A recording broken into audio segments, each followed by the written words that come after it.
Оюу толгой компани нийгмийн хариуцлагын хүрээндээ жил болгон солжилттой тэмцэх олон улсын хурлыг хийж байна. 2024 онд Өмнөговь аймгийн Далан задгал сумд хийгдсэн.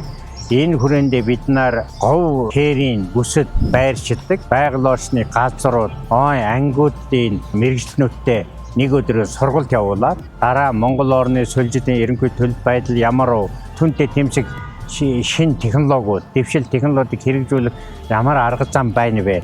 Монгол орны хэмжээний уулуурхайн компаниуд талбайг яаж нөхөн сэргээж байна вэ гэдэг ийм асуудлуудыг хилцсэн.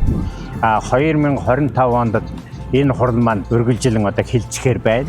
Хятад, Япон зэрэг улсуудаас Монгол оронд солилцтын чиглэлээр, шорон шуурганы чиглэлээр судалгаа явуулдаг эрдэмтэн судлаачдыг урьж авчирч хилцэхээр болж байна. Энэ хүрээндээ нийт хуралд оролцогчид Монгол орны хэмжээний төлөв байдал ямар дэлхийд дахинд ямар солилцтой тэмцэх чиглэлийн технологи хэрэгжүүлж байна уу гэдэг ийм санаа авсан, орон нутгад энэ шинэ санаачлагуудыг хэрэгжүүлсэн ийм хурлын үрдэнтэй байгаасай гэж ингэж хүсэж байна.